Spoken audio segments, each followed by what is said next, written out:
What's up, everyone? Sean Count Blagrith here today with part 5, actually, of my vinyl collection. I screwed up with the title of the last one. I had that one uploaded already, but it was missing a couple records because I screwed up. And I saw that I had that uploaded but private, so I thought that one was 5. I'm a moron, but let me just turn that down a bit. What we're listening to in the background is Fortress Metal Noir Quebecois. Thank you to them for giving me permission. One of the best black metal albums of all time. Now, I'm going to try to fly through this as quick as I can because I have a massive stack here.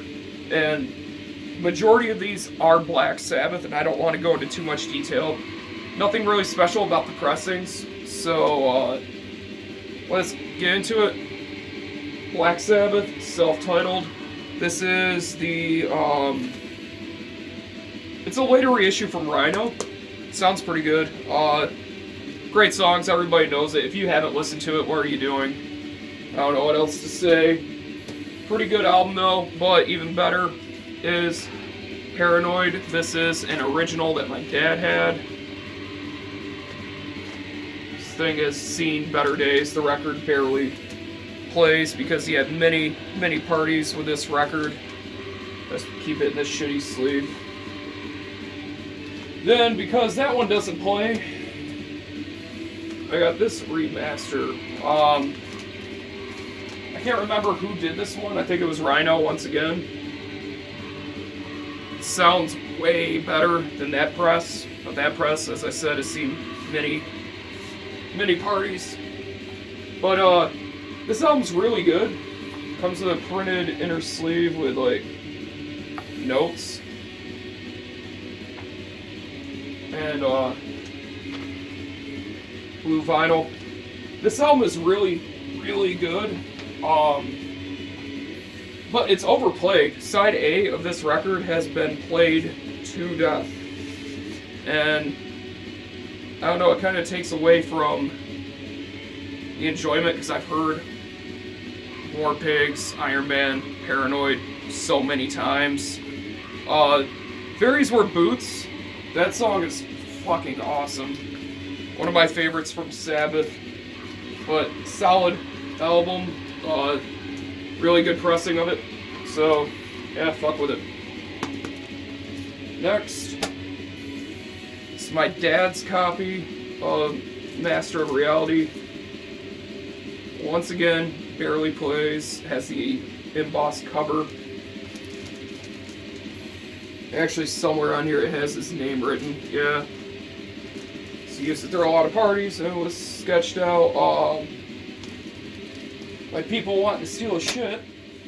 But that one, side A, doesn't play at all. But because of that, I had to buy this reissue.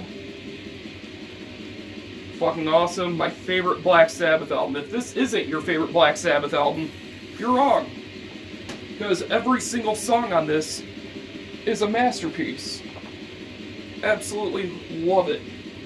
And this one comes on green vinyl, which works for, Sweet Leaf, if that's your thing. That's probably one of my favorite riffs of all time. Children of the Grave, of course. Into the Void. So many great songs on this album. I love talking about Black Sabbath, but since I have so many records of theirs to show, I just kind of want to get through them quick.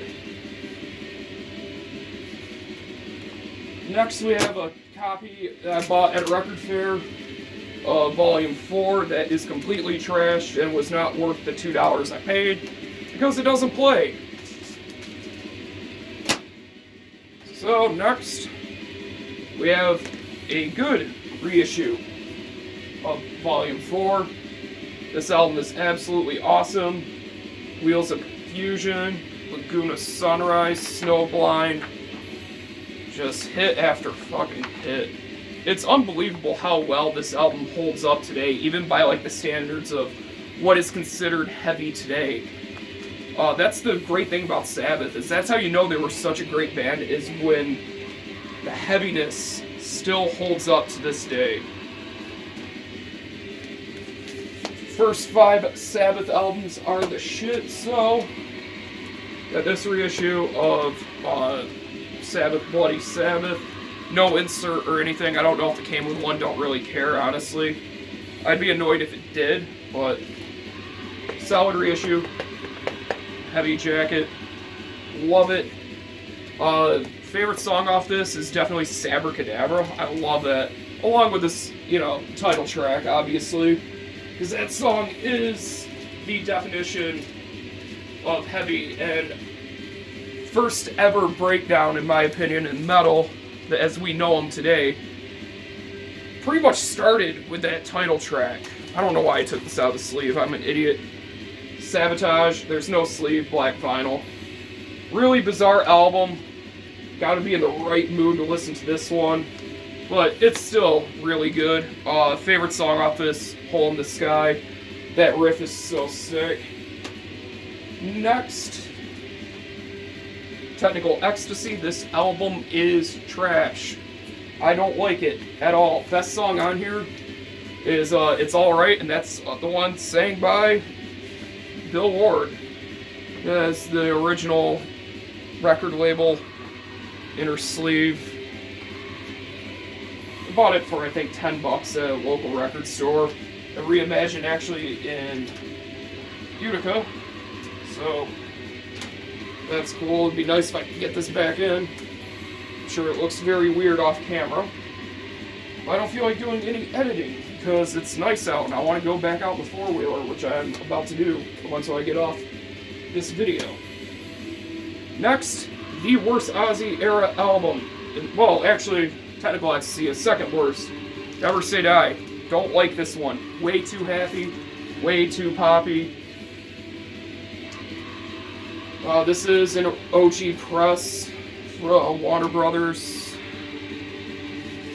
Does have the original inner sleeve, which is cool. Pretty good condition considering its age, but don't really like this album. Now, what I'm about to say for these next two, and the last two Sabbath records I have on vinyl, will probably piss off some people. Heaven and Hell. Okay album. Children of the Sea is my favorite song because it's the closest riff-wise. It resembles Black Sabbath, but this isn't what I know Sabbath for, I guess. I just like the doomier sound. This is just like kind of generic 80s heavy metal. And how I view Dio being in Sabbath is Dio was way better solo, but Ozzy was trash solo. Ozzy works in Sabbath, but Dio doesn't work in Sabbath, in my opinion. Would Ozzy sound good on these songs? No, but would the self-titled album have as much impact to it with the self-titled song Black Sabbath if Dio was doing his over-the-top singing for the What Is This That Stands Before Me? No, that would have sucked. Dio was too good of a singer for Sabbath, in my opinion. But this one's alright. This one, though, Mob Rules. I hate this album. I legitimately hate it. I'm not going to get rid of it, but I cannot stomach this. Honestly, guys, I got to give it another chance because it's been years since I gave it a chance, but I only got through side A and I just didn't have it in me to listen to side B, if I'm to be honest with you guys. Don't like it. Sorry. And that's it for my Sabbath collection. And just so this video isn't all Black Sabbath, we got some Black Witchery, Evil Shall Prevail demo compilation. This thing is sick. It features Evil Shall Prevail demo from 1998, demo 97, Summoning Infernal Legions, Hellstorm of Evil Vengeance, which is the Conqueror split, along with Hellstorm of Evil Vengeance Alternative and a Sarcophago cover. Really awesome to hear the evolution of their sound because when they started, it was pretty much Nordic black metal by the book. Doesn't come with anything fancy. This isn't the Die Hard edition, unfortunately, but still a solid release nonetheless. Black vinyl, and comes with this awesome poster. I love this release. I spin it quite often. honestly, I really enjoy the straightforward Nordic-style black metal tracks from this, because it's kind of refreshing to hear Black Witchery doing that. So yeah, definitely check this out. Pureth has awesome vocals, so it's great to hear the development of his vocals. Sadly, I do not have Desecration on vinyl, Desecration of the Holy Kingdom. I wish I did, but I do have Upheaval of Satanic Might. This is the Darkness Attack release. Love this album. Absolutely brutal and barbaric black metal. This does not take any prisoners. This does not take any shit. Black Witchery wants you dead.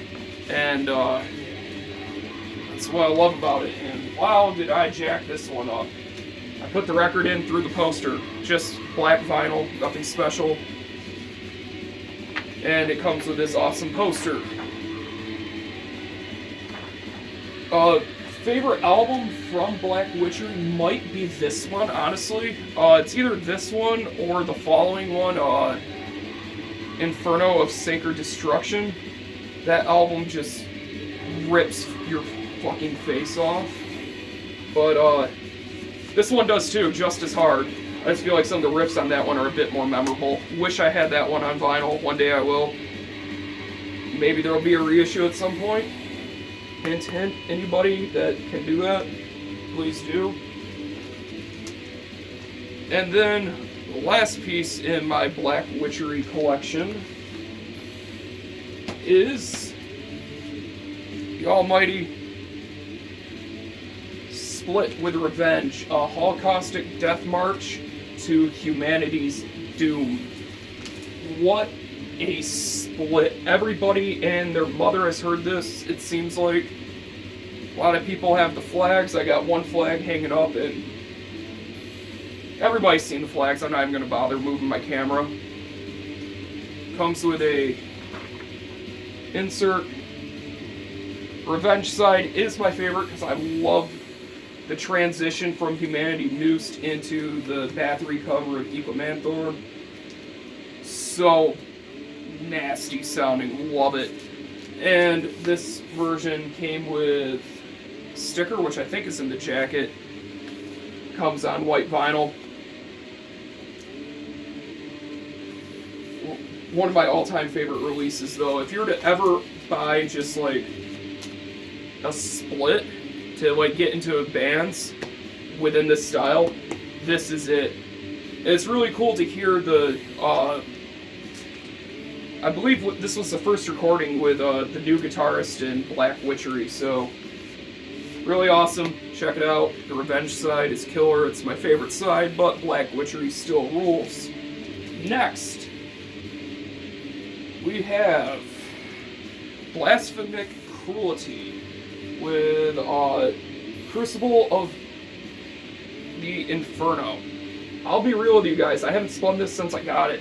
If I remember correctly, this is kind of straightforward death metal with a slight blackened edge.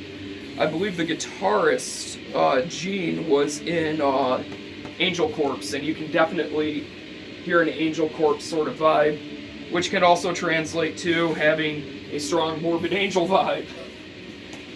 This comes with a poster / lyric sheet combo put out by Hell's Headbangers. Really cool shit. And this vinyl color is fucking sick. Forgot about how beautiful that is. As I said, I haven't really spun it since I bought it. I might spin this later tonight when I get back from my friend's house. But yeah, if that sounds like your sort of thing, check out Blasphemic Cruelty. Very, very solid stuff from what I remember. Very short EP, 4 tracks, rips your face off and leaves. Oh man, here we have the beginnings of war metal. Blasphemy with the Fallen Angel of Doom full length. Ah, this thing is so good. My only gripe with this album is the guitars are so low in the mix. The album is a lost cause with remastering. There's no way anybody can make it sound clean, it seems. I don't really want clean, I guess should be the words, but nobody can seem to boost the guitar. I just want to hear the riffs better. But other than that, this album fucking rules. This album really needs no introduction, man. I don't know. This is the Nuclear War Now, Ross Bay Cult split release. Of course, Blasphemy Legends from Canada. Comes with this awesome poster. This album just absolutely rules, and if you are a fan of Bastille, Black Death, War Metal, whatever you want to call it, and you don't own this album, you're wrong. And I think I have 3 more records to show. Should be relatively quick to go through these. Next one is an Italian Black Death, War Metal type of band. This is Blasphemophager with the Third Commandment of Absolute Chaos.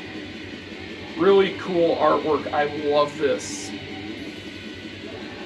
Interesting sort of design. Has like a maxi single sort of jacket. Comes with a booklet. It's on black vinyl. No poster, unfortunately, but can't win them all. This album rules. Once again, if you're into like war metal and that sort of shit, you'll definitely dig this. Pablo Giardi artwork is awesome with just a lot of dicks. But killer album. I love the guitar tone on this. It's just extremely vicious, savage, just unapologetically obnoxious. Super fast. There's no real sense of groove to it. It's just something that will rip your face off and leave you for dead. So if you want your face ripped off and be left for dead, that's for you. And last 2 records are of a Syracuse band. These guys are absolutely killer. This is Bleak with We Deserve Our Failures. This is like a kind of grindy hardcore with a little bit of like a death metal influence. Yeah, these guys just absolutely kill. I love this album. I'm trying to see here. Yeah, my buddy Scott is the vocalist on this album. Scott Suncrusher. Beast of a vocalist. Awesome, awesome album. I don't really know how to, like, what to compare these guys to. Comes on blue vinyl. All I know, like, I've never actually had a chance to see him live, unfortunately. And Scott left the band before I could see him.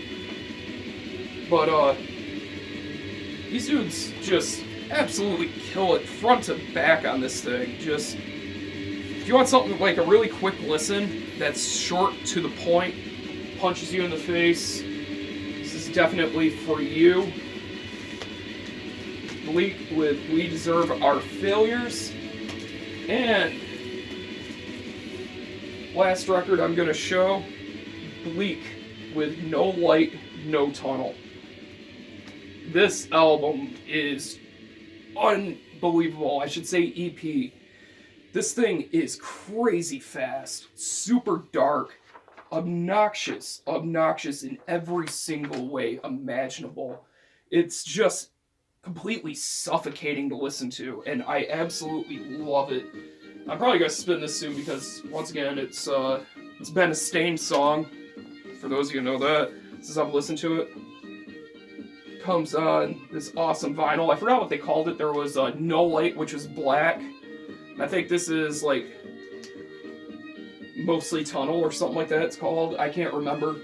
But really awesome EP from a great band out of Syracuse. So if you're in central New York or whatever, you get the chance to see them. I know they toured. I don't know if they do anymore because I know their guitarist was like diagnosed with something very serious maybe a year ago. So I don't know if they're still playing and touring, but I know they toured quite a bit through the U.S.